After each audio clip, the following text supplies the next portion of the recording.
All right, what is up, tycoons? What's up, traders? Super excited for today's video. Going to give you guys an update on ticker symbol LCX. We're going to look at the LCX token, and if you saw the last video, we had our chart pattern here we were looking for, and I mentioned we could get a breakdown to the downside or a breakout to the upside.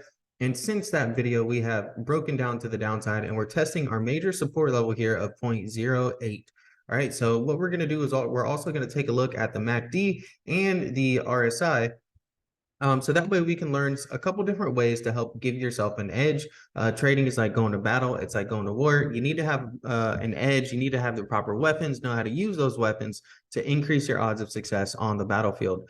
Now, with that being said, make sure to smash that like button, subscribe to the channel if you guys are new, and we're going to jump straight into it. Now, 0.08 is our line in the sand. And, we're starting to try and flip this level from support to resistance. And if we flip this and continue to stay below 0.08, we're going to be bearish below there. And most likely we're going to retest some of our previous lows in this region here, or potentially down in here as well. So, below 0.08, we're going to be bearish and most likely come down and retest some of those levels. Now, the reason being is because those are three major Fibonacci retracement levels right here that we have. We have the 38.2, the 50%, and the 61.8% level at 0.08. Now, the reason you use these is to help establish trend continuation versus trend reversals, right? So in an uptrend, you would have a move up, retracement, continuation higher, or a move down, retracement, continuation lower. Nothing moves in a straight line up or in a straight line down. You get those retracements and then continuation of the trend. Now, you can also use the fib levels to spot trend reversals. So if you move up, consolidate, right, and then break through those retracement levels, that would be a downside reversal.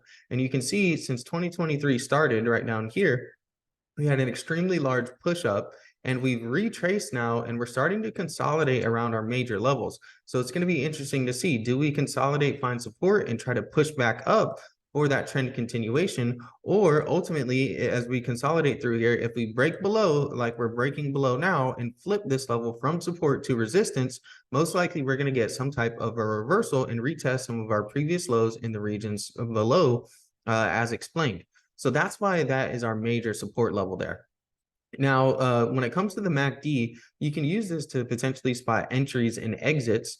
So an entry signal would be this red line here on the MACD curling above the blue line. And you can see that happen right over here in this area through a period of consolidation.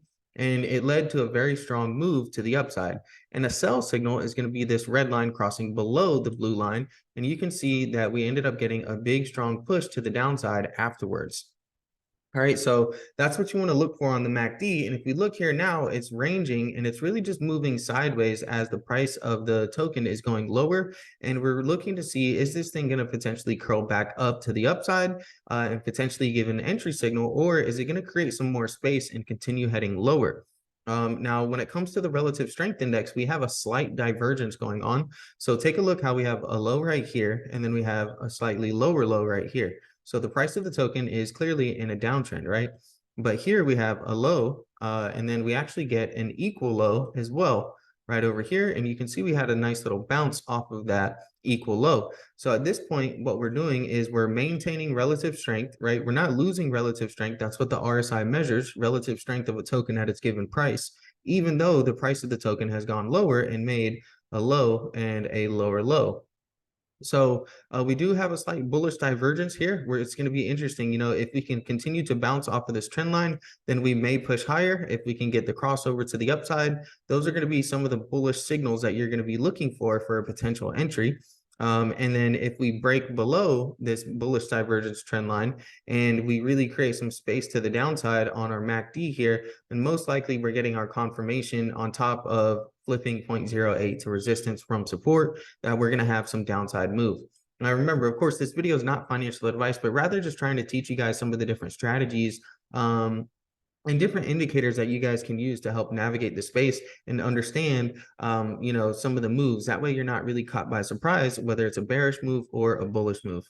Now, at the moment, we're really consolidating. And so, within the next week, we should have some idea and a clearer picture if we're going to get back above and really try to get a push up, or if we're going to continue heading down lower. So stay tuned for this one, set some alerts so that way you guys aren't caught by surprise.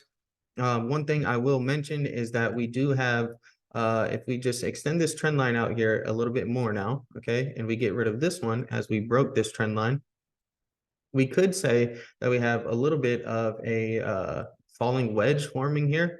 If you take a look at our trend lines, we're zigzagging now in between these two trend lines, and this is a little bit of a falling wedge, which typically is a bullish chart pattern where you would expect a breakout up towards the top of the region where the pattern began. So it'll be interesting to see if that plays out. Just because a pattern is forming doesn't mean that this has to play out. We could continue trading down. We could just go completely sideways and invalidate the pattern, and we could also break down below and retest those key levels that I was mentioning earlier.